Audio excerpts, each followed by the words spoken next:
మనం నార్మల్ గా రోడ్ల మీద డ్రంక్ అండ్ డ్రైవ్ టెస్ట్ చేస్తాము. ఇప్పుడు అసెంబ్లీలో కూడా బయట డ్రంక్ అండ్ డ్రైవ్ టెస్ట్ చేయాల్సిన అవసరం కనబడతా ఉంది. కొంతమంది సభ్యులు పొద్దున్నే బాగా డ్రంక్ చేసి సభలోకి రావడం వల్ల వాళ్ళు ఏం మాట్లాడుతుందో సోయి లేకుండా మాట్లాడే పరిస్థితి వచ్చింది. గౌరవ మాజీ మంత్రివర్గం మాట్లాడింది, మరి వాళ్ళు వాళ్ళ ప్రతిపక్ష నాయకులను ఉద్దేశించి మాట్లాడినట్టున్నారు. మరి ఆయన ప్రతిపక్ష నాయకుడు పాత్ర వహించక ఫామ్ హౌస్ లో దాగి పండుకుంటే వాళ్ళు మామ గుర్తొచ్చినట్టు మా గౌరవ మంత్రి మీద మాట్లాడడం దుర్మార్గం. మా గౌరవ మంత్రి గారు మంత్రి పదవికి త్యాగం చేసిన వ్యక్తి ఇవాళ మీ ప్రతిపక్ష నాయకుడు ఫామ్ హౌస్ లో పండుకుంటే సభను అవగౌరవపరిచే విధంగా తాగబోతుంటున్నావు అంటే మీకున్న అలవాటు మాకున్నాయని చెప్పి మీరు అంటున్నారు. ఇది తప్పు.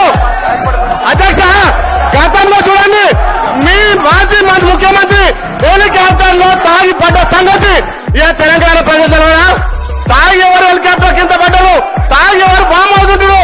మరి మీ ప్రతిపక్ష నాయకుడు ఇలా ప్రతిపక్ష హోదా నిర్వహించకుండా ఇక తాగి ఫామ్ హౌస్ లో పట్టుకుంటే మీరా మా మంత్రి గురించి మాట్లాడాలి, మీరా మా ప్రభుత్వం గురించి మాట్లాడాలి. గౌరవం కోమటిరెడ్డి వెంకటరెడ్డి గారు మంత్రి గారు మంత్రి పదవికి త్యాగం చేసిన వ్యక్తి, ఆయన గురించి మీరు మాట్లాడే నైతిక విలువలు మీకు లేవు అధ్యక్ష. మీ లెక్క మీ అగ్గిపెట్టి హరీష్ రావు లెక్క ఈ మాట్లాడడం దుర్మార్గం అధ్యక్ష. అది రికార్డుల నుంచి తప్పకుండా తొలగించాలి.